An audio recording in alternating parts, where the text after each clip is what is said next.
Hello, my name is Amanda. I'm going to be your student clinician for the day. Before we get started, I just wanted to let you know about our informed consent. So since I am a student in human services, I can't offer any kind of legal confidentiality or any kind of true advice that a clinician would give you.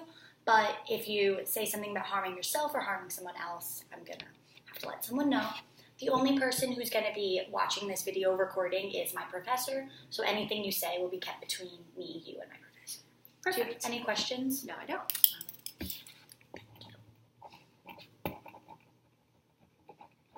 All right. So I know last time we talked about your friend Kathleen and your experience in going abroad with her. How is that going for you? It's going really well. I decided that I was going to have to take a little bit of a step back just to focus on myself, focus on my schoolwork, because that was most important. And I knew that that was going to ultimately benefit her as well.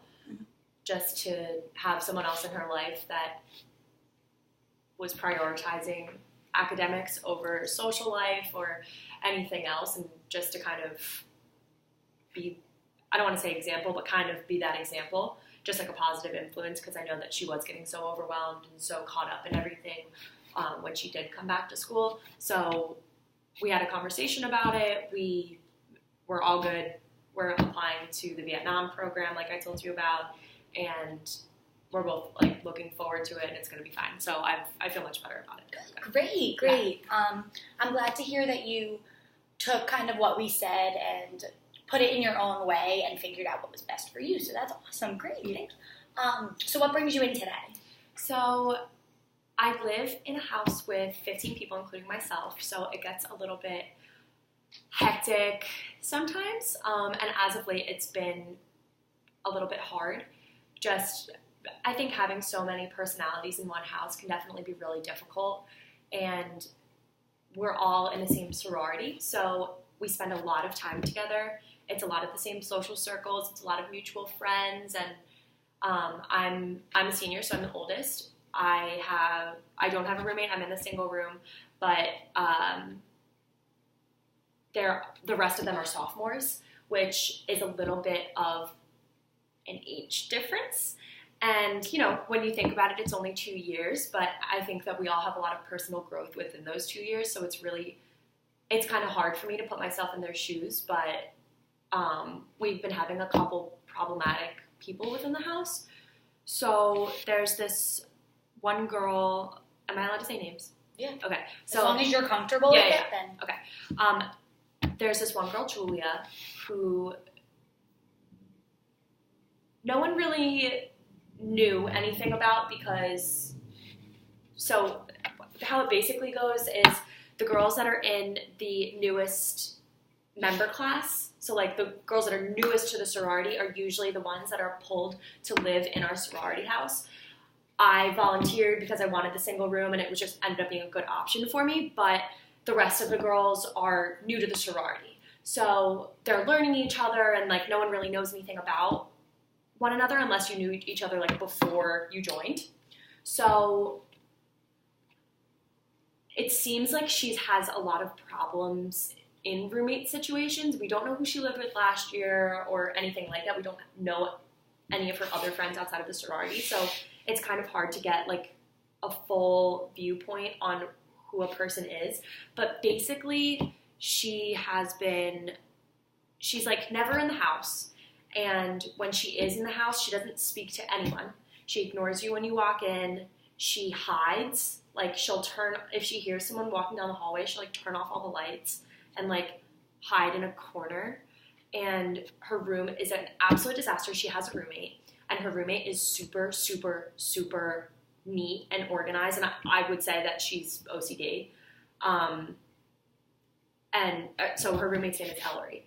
And Ellery is very type A, very organized, structured. And she's always in her room.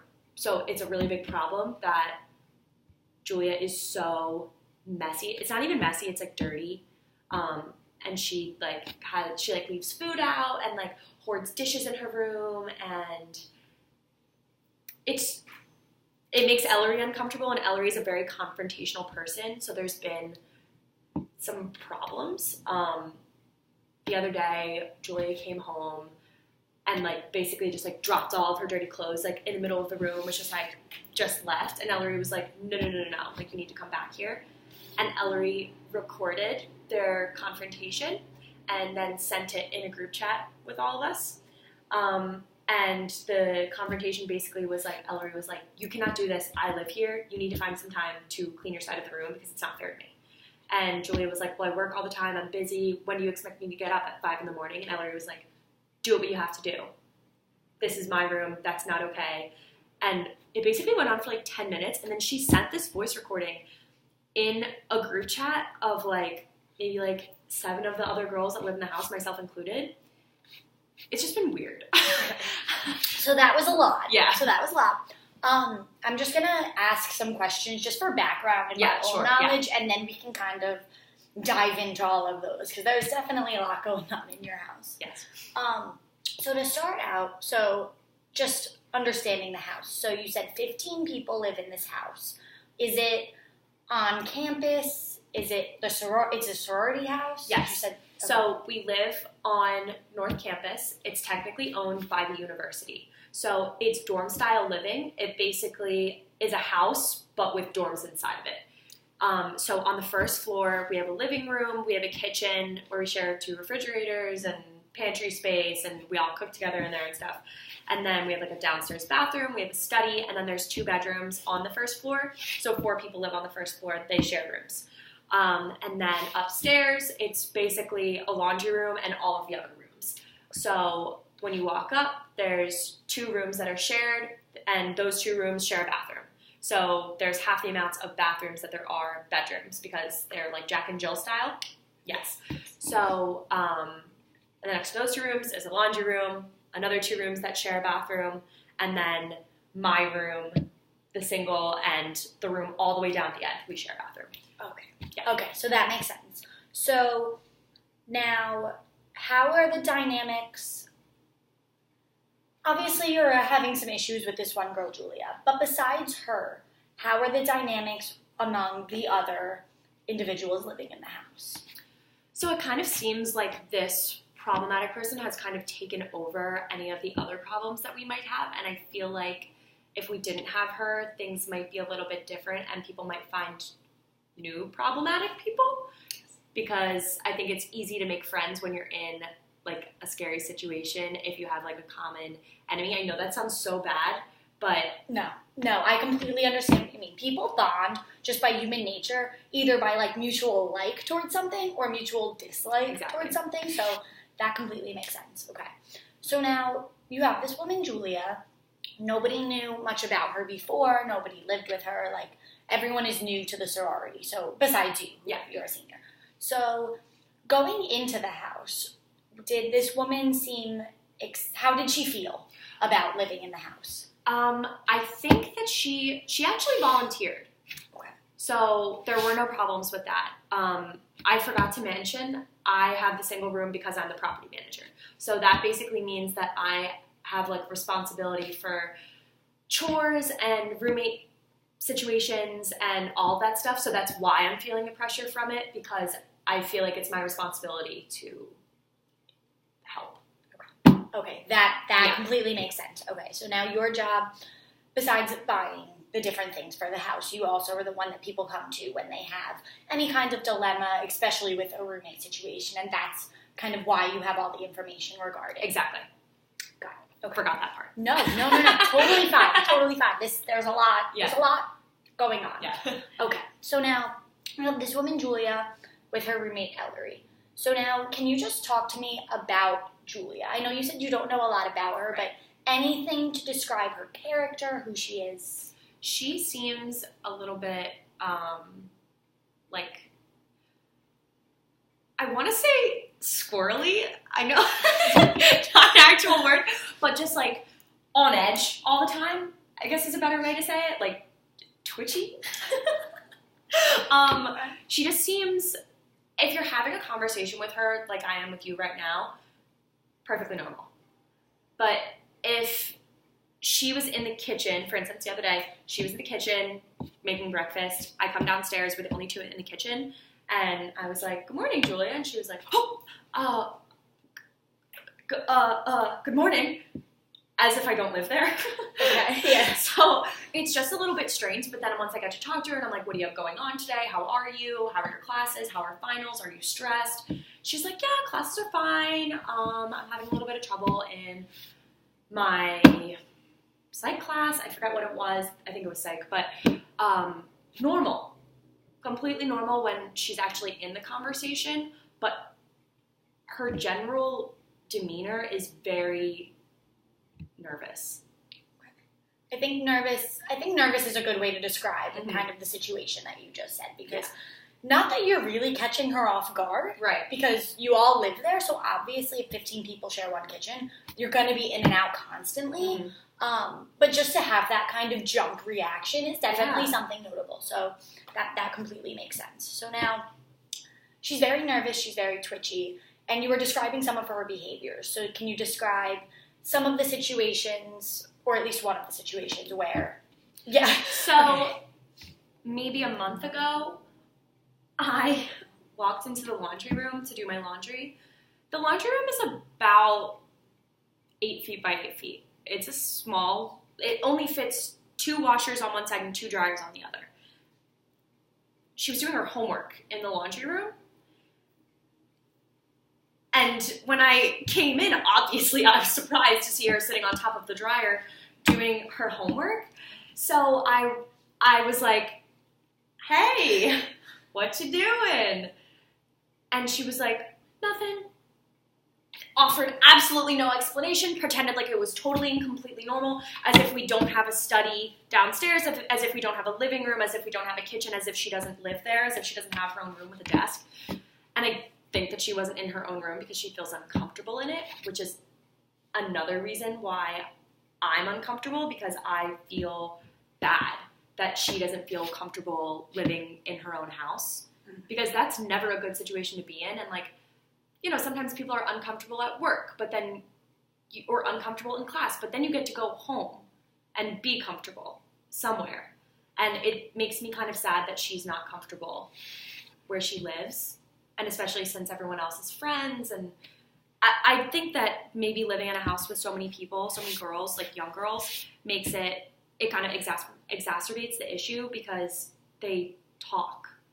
And even if they're not trying to be mean, that energy is still there. And if you're being talked about, like, you pick up on it. You pick up when people are being fake to you, even if they're trying to be nice, they're trying to put in that effort. I don't think that it's necessarily intentional, but her roommate, Ellery, has kind of made her into, like, a bit of a criminal, and I don't know that she necessarily deserves that. I mean, I don't know her very well, but it makes me, like, sad.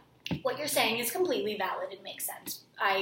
I understand where you're coming from, because home is that, like, that safe space for people, where if you're in stressful situations anywhere else, you can come home and you can feel comfortable and you can be yourself. So to not have that is extremely difficult, I'm sure, for anybody, let alone for someone who has these kind of nervous tendencies. Right. So I want to kind of dive into this relationship with Ellery, if you're okay with that. Yeah. Just because now I feel like I have a general understanding of, as much as you know of Julia, pretty much, about her personality and, like, being in an enclosed area doing homework on top of a dryer isn't necessarily something typical that you would see from people. So I kind of want to dive into that dynamic, especially because that's what you personally deal with. So how is the relationship between Julia and Ellery? It's really tense. That would probably be the best adjective to describe it, because Ellery is not a calm person. She incessantly talks about her problems and what her stressors are, and I know people have to vent, I know people have to kind of get that out of the way, and since I am older, she tends to come to me with those things. So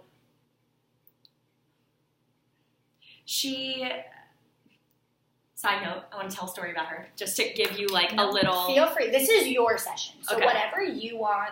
Okay, so she came into my room, and I was having a very bad day.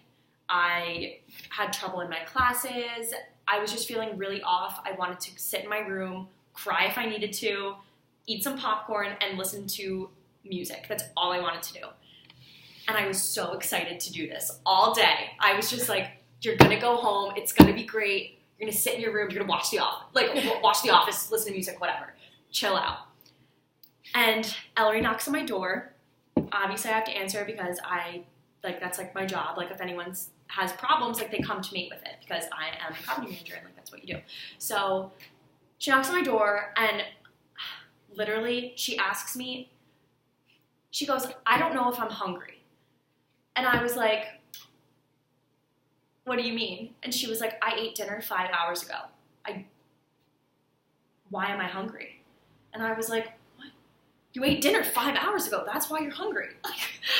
And she sat in my room, literally came into my room out of the doorway, sits on my bed, and is like, I have this test to study for that's in 6 days, but I usually give myself 7 days to study, and I'm just feeling so nervous about it. I don't know if I'm hungry, all this stuff. And I'm like, how about you go downstairs and cut up an apple, and then you won't be hungry anymore. And she's like, but then am I going to stay up too late? It was 7:30. No. Yeah, it was 7:30. She hadn't eaten dinner. She had eaten lunch 5 hours ago. That was why she was hungry. It was just bizarre. So every single problem that she comes across, she needs to talk to someone about, even if she's hungry. So she's just constantly complaining and constantly running into these problems that I've helped her write papers before because she like sits in the living room and like openly complains and is like, I'm so stressed, blah, blah, blah. I don't know what's going on in her personal life, so I help because maybe she needs that. Maybe she needs that just like extra bit of support. And if I have an extra 5 seconds, sure, I can help you come up with a thesis and some topic statements for your body paragraphs. Like, that's perfectly fine. I can do that. So ever since I began to help her, it's kind of just like, you know. But now this is an actual problem with Julia because it's affecting another person negatively. And it's just kind of annoying for me. It's not like bad, I guess. But when you start making another person uncomfortable in your home, even if she makes you uncomfortable, like, I don't think Julia's doing it on purpose. She might just be inconsiderate. But she's not a mean girl. And Ellery is not taking it well. I don't know. Yeah. So, first of all, let's take a deep breath because you, as property manager, have certain roles, but from an outsider's perspective, there's a lot of weight on your shoulders in your role dealing with other people's issues and problems. So, first of all, I want to commend you on that because that's a lot. This is a lot of other people's negative stress that I wouldn't, just personally, I don't think I would talk to someone if I didn't know if I was hungry or not. You know what I mean? Like, yes, I do. I do know what you mean. The average person. So the fact that you are dealing with real problems, this roommate problem is certainly a real problem. It's affecting two people negatively. It's important. That makes sense. But to have to also deal with all these mini little inconveniences. Yes, inconveniences. Is just exacerbates every situation that you're going to be in. So I wanted to commend you on that first. Thank you. So now I understand a bit about Julia and her nervousness and maybe her inconsiderate nature to kind of throw her stuff on the floor and be kind of dirty, whatever. And then we have Ellery, who can't seem to handle herself all that well, so she's very dependent and reliant on others, which in some ways, I mean, we're all young adults, we're all learning how to live in college, but on the flip side, she's an adult, you know, and adults do have to figure out certain things for themselves. So I understand a bit about each of them. Yes. So now we have the situation where they live together, and Ellery is very neat and very OCD and very likes to have her stuff in order, and then we have Julia, who kind of runs in, runs out, and keeps the room really dirty and messy. Is that all correct so far? Okay. So now, besides the living together dynamic, which is clearly like not the best situation, I would say, is there anything else regarding Julia and her behavior that you want to discuss before? Because the Ellery and Julia thing kind of sounds like a situation that they have to deal with alongside with you. And I know that puts a lot of pressure on you, obviously. But is there anything else that I can learn about Julia or about Ellery that would kind of help me in understanding the situation that you're in? I think you have all of the information. The only thing... Oh, okay. So she did come to me and say that... Who? Julia, sorry. Julia came to me and after the whole laundry situation where I was like, are you okay? She came to me a couple weeks ago and said that, she is having roommate problems, which obviously I knew just from like the talk of the house, and that she wanted to know what moving out would entail.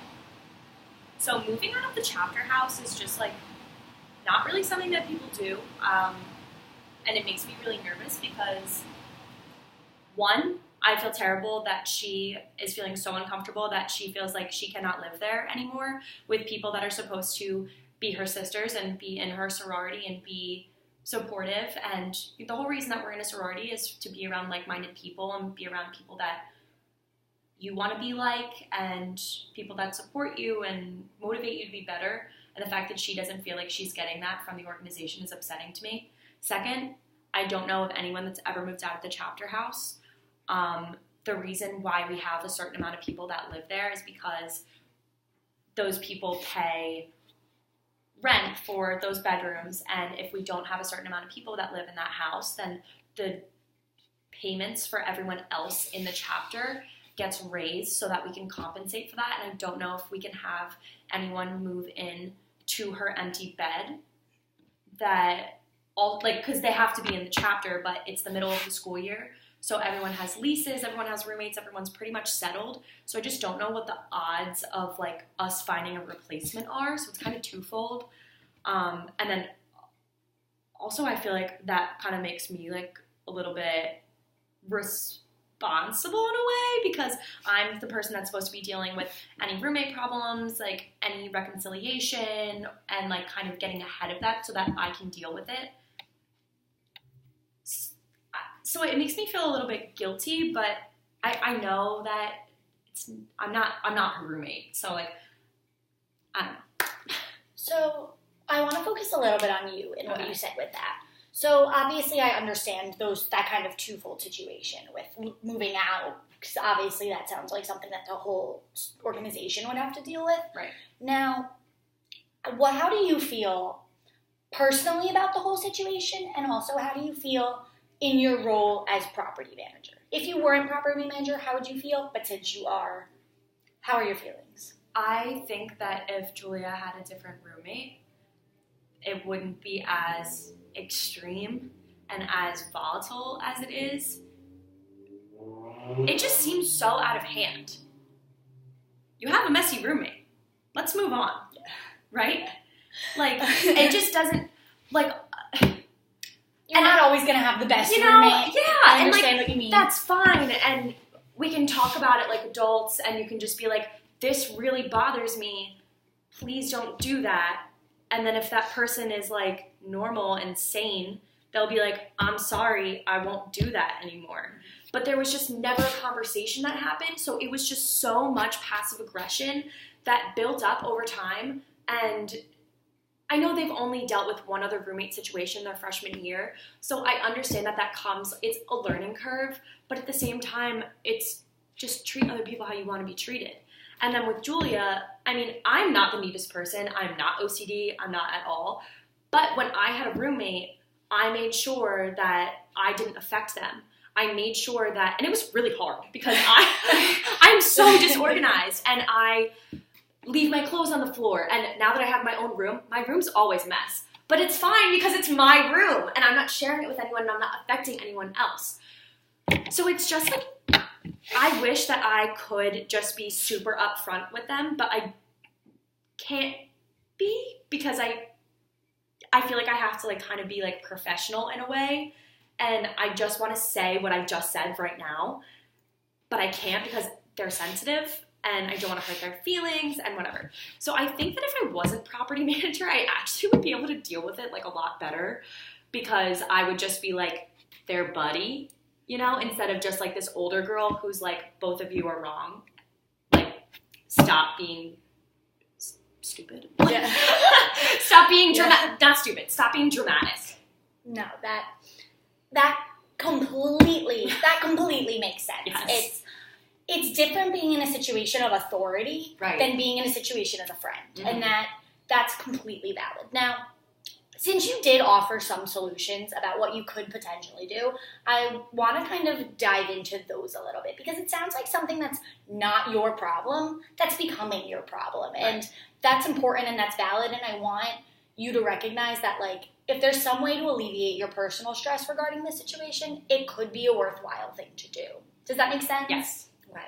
So now, you mentioned talking to each of them and being upfront and kind of explaining your perspective on their situation. How do you think that each of them would take it, a conversation like that? Well, being that Ellery asked me if I thought that she was hungry, and then I told her to go eat something, we debated that for 10 minutes. So I don't think Ellery would take it very well, because she likes to complain.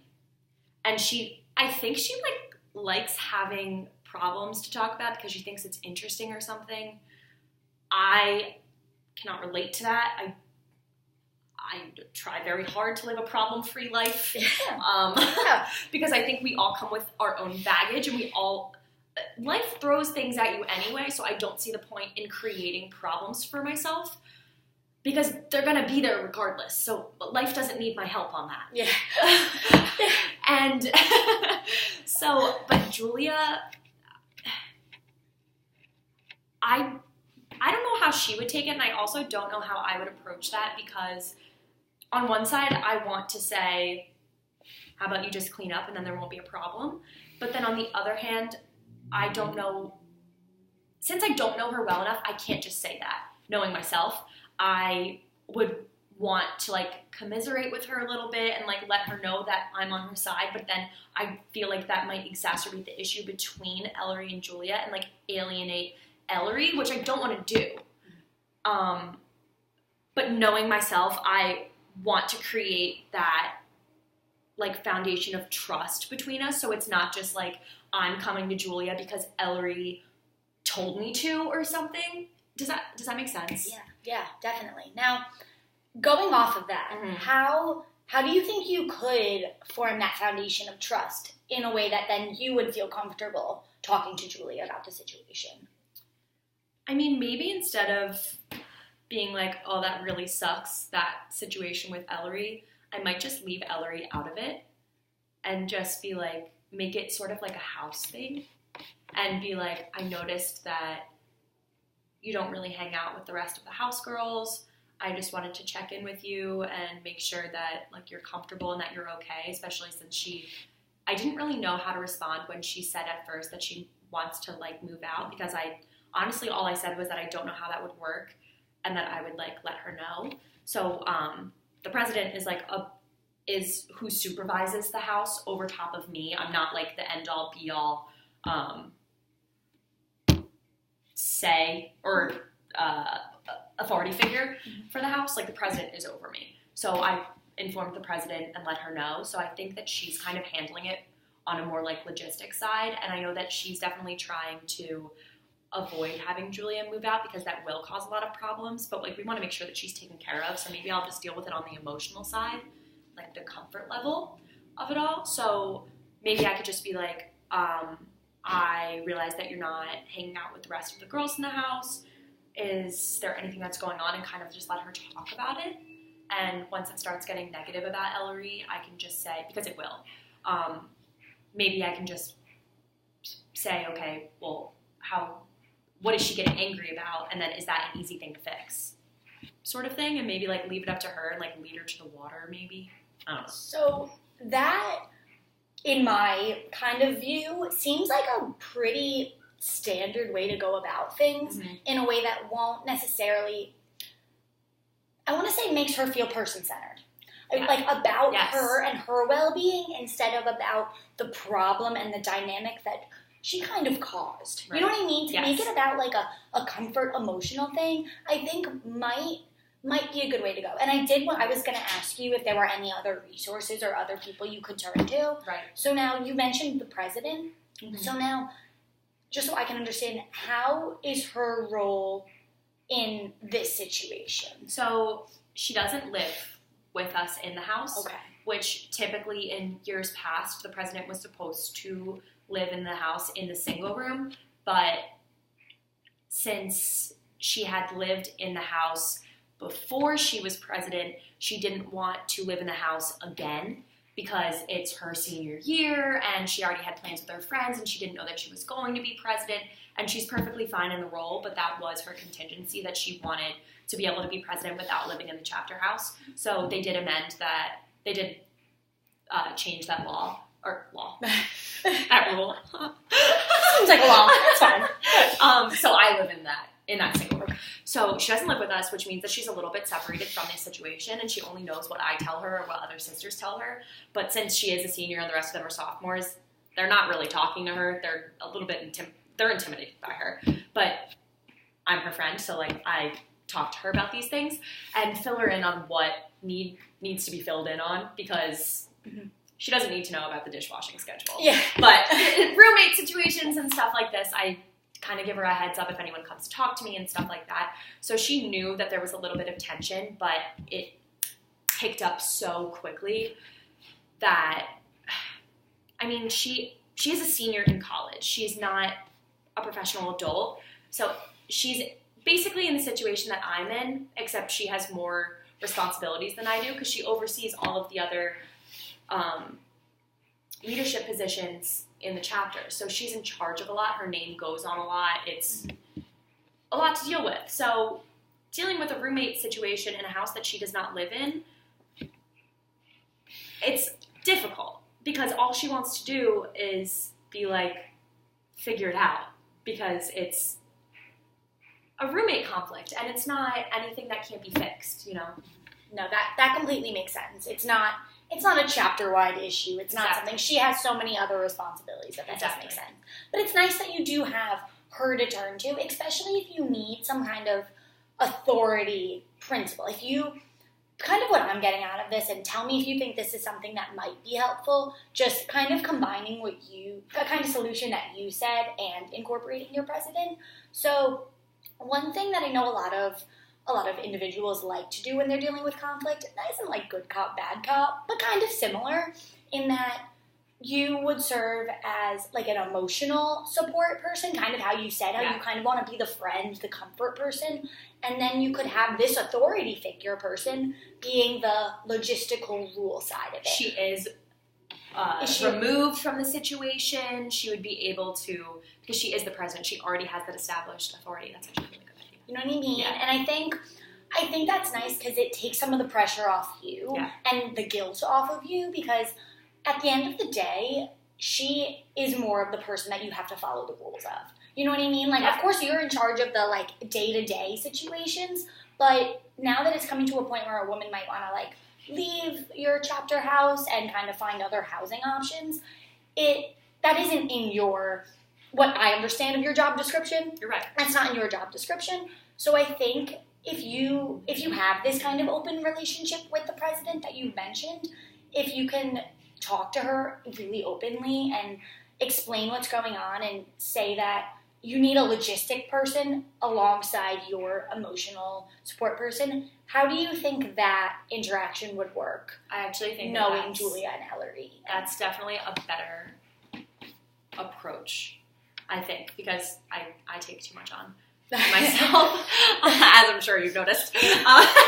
You do have a lot of weight on your shoulders, and it's commendable, but I also want to relieve any unnecessary stress in your life. Because like you said, everybody has problems, so to have to also deal with all of these other external problems is going to end up taking a toll on you, and that's not your job, honestly. You know, like, from what I understand, this is past your level of responsibility. Agreed. You know, the fact that this woman is purposely not being in her room, hiding from people, like you said, not talking, like, now I think it's convenient that you have someone that you can turn to, and I think if you can alleviate that stress from yourself, how do you feel about that? How do you think that? I definitely think that would impact both of them positively, and I think that Lindsay would be okay with that.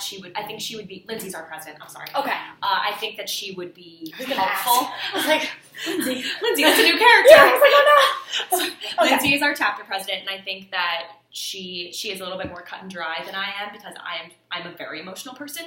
So I think that we both would serve those roles pretty well. And ultimately, it's not for like my benefit, but it's for the entire house. Like, it's again, like you said, it's unnecessary, and it seems like such an easy problem to fix, which I just want to fix it.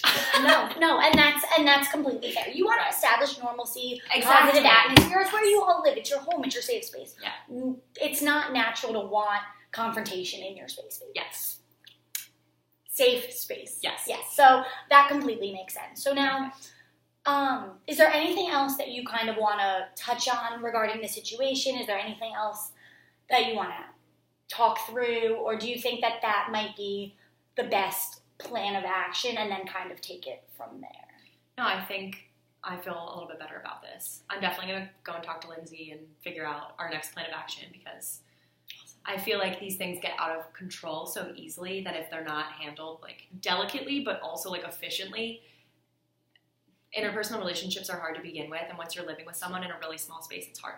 So no, I'm good. There's nothing else I want to talk about, so thank you. Awesome. No problem. And please let me know, keep me updated on the situation, how it's making you feel. If there's anything else that I can do on my end, please let me know, because Absolutely. I want to alleviate some of the stress that you're under, definitely. So now, how often would you like to meet? I know we were meeting every other week from last time. Do you want to continue doing that? Absolutely, yeah. Sounds good. Thank you so much. Have a good day. Thank you.